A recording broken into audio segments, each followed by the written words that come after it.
بسم اللہ الرحمن الرحیم۔ ناظرین السلام علیکم۔ ناظرین، قانون کو کئی طرح سے ڈیفائن کیا گیا ہے۔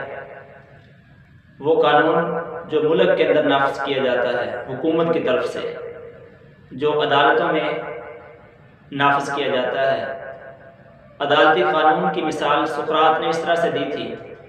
اس نے کہا تھا کہ قانون مکڑی کا ایک جالا ہے جس میں کیڑے مکوڑے تو پھنس جاتے ہیں، لیکن بڑے بڑے جو جانور ہوتے ہیں وہ اس کو پھاڑ کر نکل جاتے ہیں۔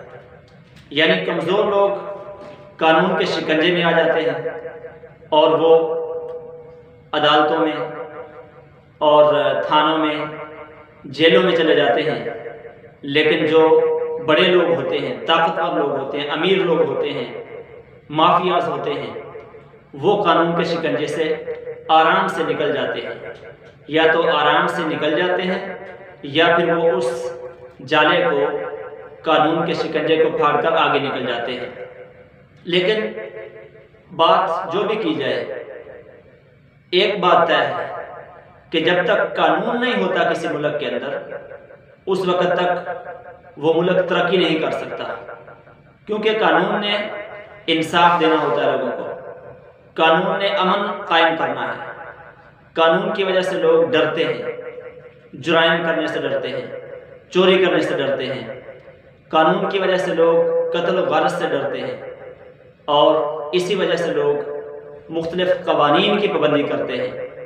اگر لوگوں کو پتہ ہو کہ کوئی قانون ہی نہیں ہے، قانون پر عمل کروانے والا کوئی نہیں ہے، عدالتیں زندہ نہیں ہیں، انصاف نہیں ملتا، تو لوگ اپنی من مانی کرتے ہیں۔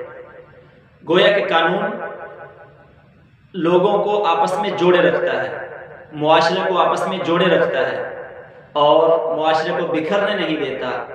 اگر قانون نہ ہو تو معاشرے کا شرازہ بکھر جاتا ہے۔ قانون کی مثال ایک اور طرح سے دی جاتی ہے کہ قانون الفی کی طرح ہے، گوند کی طرح ہے جو معاشرے کو جوڑ کر رکھتا ہے۔ اگر قانون نہ ہو، لوگوں کو قانون کے تحت انصاف نہ ملے، قانون کا نفاذ نہ ہو، تو جس طرح سے الفی نہ ہو تو لکڑیاں اور جن چیزوں کے ذریعے سے جن چیزوں کو جوڑا جاتا ہے الفی کے ذریعے سے، وہ لکڑیاں، فرنیچر ٹوٹ کر بکھر جاتا ہے۔ ایسے ہی قانون نہ ہو، عدالتوں کے اندر انصاف زندہ نہ ہو، تو لوگ بکھر جاتے ہیں۔ ہر ایک آدمی اپنے ہاتھ میں قانون لینے کی کوشش کرتا ہے اور اس طرح سے معاشرہ ٹوٹ پھوٹ کا شکار ہو جاتا ہے۔ نبی کریم صلی اللہ علیہ وسلم نے فرمایا تھا صحابہ کو کہ جب ایک فاطمہ نامی عورت نے چوری کی اور لوگ اس کو بچانے کے لیے سفارش لے کر آئے، تو آپ نے فرمایا کہ پہلی قومیں اس لیے تباہ ہو گئی کہ انہوں نے قوانین، یعنی ان کا جو بڑا چوری کرتا تو اس کو چھوڑ دیتے، بڑا کو جرم کرتا تو اس کو چھوڑ دیتے، اور چھوٹا کرتا تو وہ اپنے جرم کی پاداش میں سزا پاتا اور اسے سزا ملتی، اس لیے وہ تباہ ہوگی۔ تو جس معاشرے کے اندر قانون نہ ہو، وہ معاشرہ ایسے ہی تباہ ہو جاتا ہے۔ ایک حکایت لکھی ہے کہ دو دوست اپنا ملک چھوڑ کر کسی اور ملک میں گئے اور وہاں پر وہ رہنے لگے اور کمانے لگے۔ اب ایک دوست نے دیکھا کہ یہاں پر ہر چیز جو ہے وہ 1 روپے کی ہے۔ اگر وہاں پر انہوں نے تربوز خریدا، وہ بھی 1 روپے کلو، آلو بھی 1 روپے کلو، ٹماٹر، ہر چیز، یعنی ادرک سے لے کر ٹماٹر اور ہر چیز 1 روپے کلو، پھل، سیب، انگور، انار، ہر چیز 1 روپے کلو۔ تو وہ ایک دوست دوسرے کو کہنے لگا کہ میں تو اس ملک میں رہوں گا، یہاں ہر چیز سستی ہے، ہمارا گزارا بھی اچھا چل جائے گا اور ہم یہاں پر بڑے آرام کے ساتھ پیسے جمع کر سکتے ہیں اور خوشحال زندگی گزار سکتے ہیں۔ دوسرا کہنے لگا کہ میں یہاں بالکل نہیں رہوں گا، کیونکہ یہاں کوئی قانون نہیں ہے، اور جس ملک میں کوئی قانون نہ ہو، جس ملک میں چیزوں کا ریٹ ایک جیسا ہو، ہر چیز کا ریٹ ایک جیسا ہو، وہاں پر کسی چیز کی ویلیو نہیں ہوتی۔ ہر چیز 1 روپے کلو ہے، اس کا مطلب یہ ہے کہ انگور کی ویلیو بھی وہی ہے جو کہ سنترے کی ویلیو ہے، اور انگور کی ویلیو وہی ہے جو سیب کی ویلیو ہے، اور اسی طرح سے سبزیوں میں مٹر کی ویلیو وہی ہے جو آلو کی ویلیو ہے۔ تو مطلب یہ کہ جس ملک میں ہر چیز کا ریٹ ایک ہو اس ملک میں کوئی قانون نہیں ہوتا، اور جس ملک میں کوئی قانون نہ ہو اس میں کسی چیز کی کوئی قیمت نہیں ہوتی، کوئی ویلیو نہیں ہوتی، اور اس میں انسان کی بھی کوئی ویلیو نہیں ہوتی۔ اس لیے مجھے تو یہاں سے جلدی نکلنا پڑے گا، میں کوشش کروں گا جتنی جلدی یہاں سے نکل جاؤں۔ چنانچہ دوسرا دوست وہیں اس نے رہنے کا ارادہ کیا اور اس نے جانے کا ارادہ کر لیا۔ اب اس نے کہا چلیں آپ ایک دن یہاں ٹھہرے تو صحیح۔ چنانچہ ایک دن وہاں انہوں نے ٹھہرنے کا ارادہ کر لیا، دونوں نے ہی۔ اب رات کو ایک آدمی نے جرم کیا اور اس کو پکڑ لیا گیا۔ اب جب پکڑا گیا تو اس پر جرم ثابت ہو گیا، اس نے کسی کو قتل کیا تھا۔ اب اس قتل کے بدلے میں اس کو قتل کیا جانا تھا۔ جب اس کو جیل میں لے کر آئے اور وہاں پر اس کو سزا سنائی گئی، جج نے اس کے لیے پھانسی کی سزا متعین کی۔ اس کو پھانسی کے پھندے کے پاس لے جایا گیا، پھانسی گھاٹ میں لے جایا گیا۔ جب اس کے گلے میں پھانسی کا پھندا ڈالنے لگے تو وہ بہت ہی قاتل جو تھا، مجرم جو تھا، بہت کمزور تھا۔ اب پھانسی کا جو پھندا تھا اس کے گلے میں نہیں آتا تھا، اتنا کمزور تھا وہ، اس کی گردن بہت چھوٹی تھی، کمزور تھی۔ تو اب یہ بات بادشاہ کو بتائی گئی کہ بادشاہ اسلام نے جس نے قتل کیا تھا وہ قاتل تو پکڑا گیا ہے، لیکن اس کو سزا نہیں دی جا سکتی کیونکہ اس کی گردن کے اندر وہ پھندا نہیں آ رہا۔ تو بادشاہ نے کہا کہ آپ باہر بازار میں دیکھیں، جس آدمی کی گردن ذرا موٹی ہو اور اس کی گردن ٹھیک ہو جس میں پھندا آ سکے تو اس کو لائیں اور پھانسی دے دیں۔ چنانچہ وہ وہاں سے باہر نکلے اور یہ آدمی جو کہہ رہا تھا کہ میں نے یہی رہنا ہے، یہ ایک دکان پہ ایک ریڑھی پہ کھڑا فروٹ کھا رہا تھا۔ تو انہوں نے کہا کہ اس کی گردن ذرا موٹی لگتی ہے اور یہ بڑا موٹا تازہ، اس کو پکڑ لیتے ہیں اور لے جاتے ہیں۔ چنانچہ انہوں نے اس کو پکڑا اور اس کو پکڑ کر لے جانے لگے تو وہ شور مچانے لگا اور اس نے کہا جناب میں تو اجنبی ہوں اور میں تو یہاں مسافر ہوں، مجھے کیوں پکڑ رہے ہیں؟ میں نے کوئی جرم نہیں کیا، میں نے کوئی نقصان نہیں کیا۔ تو انہوں نے کہا کہ جناب نقصان آپ نے کیا ہے یا نہیں کیا، ہم نے آپ کو پھانسی لگانا ہے، کیونکہ پھانسی کے لیے جو ہمارے پاس آدمی ہے وہ اس کو پھانسی نہیں دی جا سکتی، اس کی گردن میں یہ پھندا آتا نہیں ہے، لہٰذا آپ کی گردن میں ہم چیک کرتے ہیں، اگر آپ کی گردن میں پھندا آ گیا تو آپ کو ہم پھانسی لگا دیں گے۔ تو اس کا جو دوسرا دوست تھا وہ دیکھ رہا تھا، اس نے کہا میں نے آپ کو بتایا نہیں تھا کہ جس ملک کے اندر ہر چیز کی قیمت 1 روپیہ ہو، یہ اشارہ کرتی اس بات کی طرف کہ یہاں پر کسی چیز کی کوئی ویلیو نہیں ہے، اور جہاں پر چیزوں کی ویلیو نہ ہو وہاں پر انسانوں کی ویلیو بھی نہیں ہوتی۔ لہٰذا اس ملک سے میں تو چلتا ہوں اور آپ کا اللہ حافظ۔ یہ حکایت سنانے کا مقصد یہ ہے کہ ملک کے جو قانون نافذ کرنے والے ادارے ہیں، جب تک وہ قانون نافذ کرنے کے اوپر پوری ذمہ داری کے ساتھ عمل کریں گے تو پورا معاشرہ ترقی کرے گا، پورے معاشرے میں امن قائم ہوگا، اور امن انسانوں کی پہلی پریارٹی ہے، فرسٹ پریارٹی جو ہے انسانوں کی امن ہے۔ اس لیے حضرت ابراہیم علیہ السلام نے خانہ کعبہ کی تعمیر کے بعد سب سے پہلی چیز اس شہر کے لیے امن مانگا تھا۔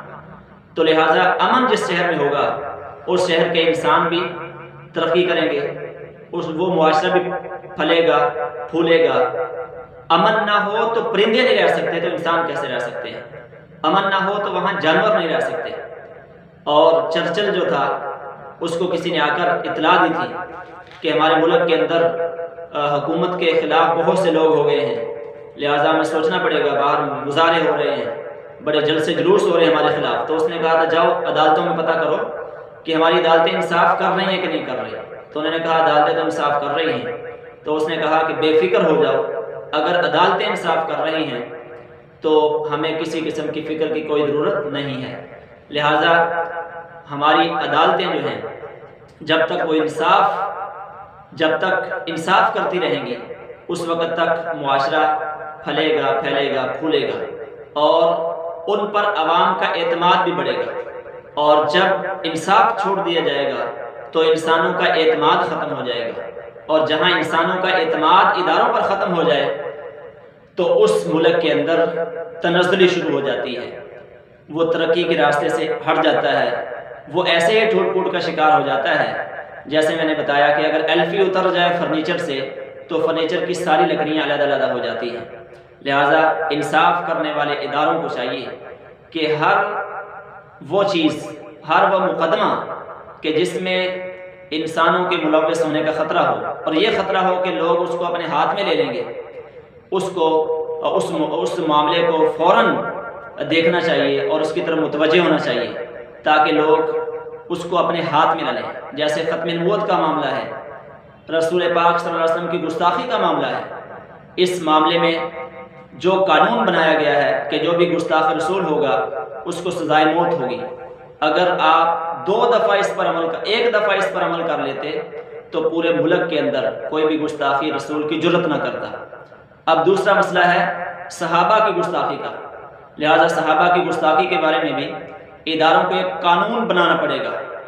جب تک قانون نہیں بناتے تو ہر ایرا گیرا اٹھ کر صحابہ اکرام کے خلاف بکواس کرے گا، اور جس پر مظاہرے بھی ہوں گے، جلوس بھی ہوں گے، اور ہو سکتا ہے کہ کوئی صحابہ اکرام کا دیوانہ کھڑا ہو جائے اور بہت بڑا معاملہ پیدا ہو جائے، تو اس سے پہلے کوئی قانون بنا دیا جائے تاکہ، اور تمام علماء کو ایک پلیٹ فارم پر جمع کر کے کو قانون بنا دیا جائے تاکہ ملک کے اندر امن قائم ہو سکے، لوگوں کو انصاف مل سکے۔ یہ ملک صحابہ اکرام کے قدموں کی برکت سے ہمیں ملا ہے، لہٰذا صحابہ اکرام جو کہ ہماری بنیادی اساس ہیں، ان کی ناموس محفوظ نہیں ہوگی تو اسلام محفوظ نہیں ہوگا، اور اسلام محفوظ نہیں ہوگا تو اسلام کے نام پر بننے والا ملک کیسے محفوظ رہ سکتا ہے؟ وہ بھی انتشار کا شکار ہو جائے گا۔ لہٰذا ہمیں چاہیے، جیسا کہ بےنظیر نے کہا تھا کہ اگر ہم ناموس رسالت پر قانون نہیں بناتے تو لوگوں کے جذبات اتنے زیادہ ہیں اس معاملے پر، اس حساس معاملے پر لوگوں کے جذبات اتنے زیادہ ہیں کہ لوگ اس قانون کو ہاتھ میں لینے کی کوشش کریں گے، اور پھر ہر کوئی اٹھے گا اور گستاخ رسول کو خود سزا دے گا۔ پھر ہر گلے کے اندر عدالت لگے گی اور ہر محلے کے اندر ایک آدمی جو ہے وہ جج ہوگا جو خود فیصلہ کرے گا اور خود اس کو گستاخ رسول کو سزا دے گا۔ تو یہی معاملہ صحابہ اکرام کے ساتھ ہے۔ صحابہ اکرام ہمارے قرآن کے ترجمان ہیں، صحابہ اکرام ہماری حدیث کے ترجمان ہیں، صحابہ اکرام شریعت کے ترجمان ہیں، صحابہ اکرام ایمان کا معیار ہیں، صحابہ اکرام محبت رسول کی علامت ہیں، اور صحابہ اکرام ہمارے ایمان کی علامت ہیں۔ لہٰذا اس ملک میں صحابہ اکرام کے، اس خطے میں صحابہ اکرام کے قدم لگے، اور اللہ نے اس خطے کے لوگوں کو کلمہ نصیب کیا، اور اسی کلمے کی برکت سے یہ ملک بنا ہے۔ قائد اعظم نے کہا تھا کہ پاکستان تو اسی وقت آزاد ہو گیا تھا کہ جب پہلے ہندو نے کلمہ پڑھا تھا لا الہ الا اللہ محمد رسول اللہ۔ لہٰذا اسی کلمے کی بنیاد پر، دو قومی نظریے کی بنیاد پر یہ ملک بنا ہے، اور اس ملک کے اندر اگر دو قومی نظریہ نہیں رہے گا تو یہ ملک بھی نہیں رہے گا، کیونکہ نظریے کی بنیاد پر قومیں زندہ ہوتی ہیں، اور اگر قومیں زندہ نہ ہوں تو وہ ملک زندہ نہیں رہتا۔ خطہ جو ہے وہ بدل جائے، خطے کی مثال ہے راستہ، جغرافیہ کی مثال ہے راستہ، اور نظریہ کی مثال ہے منزل۔ اگر راستہ بھول جائے انسان تو راستہ سے کسی سے پوچھ لیتا ہے، لیکن اگر منزل ہی بھول جائے تو منزل کس سے پوچھے گا؟ اللہ تعالیٰ جل شانہ ہمیں صحابہ اکرام کے ساتھ سچی محبت نصیب فرمائے، کیونکہ وہ ہمارے لیے نشان منزل ہیں، ایمان کا معیار ہیں۔ اللہ ہم سب کو صحابہ اکرام کے نقش قدم پر چلنے کی توفیق عطا فرمائے۔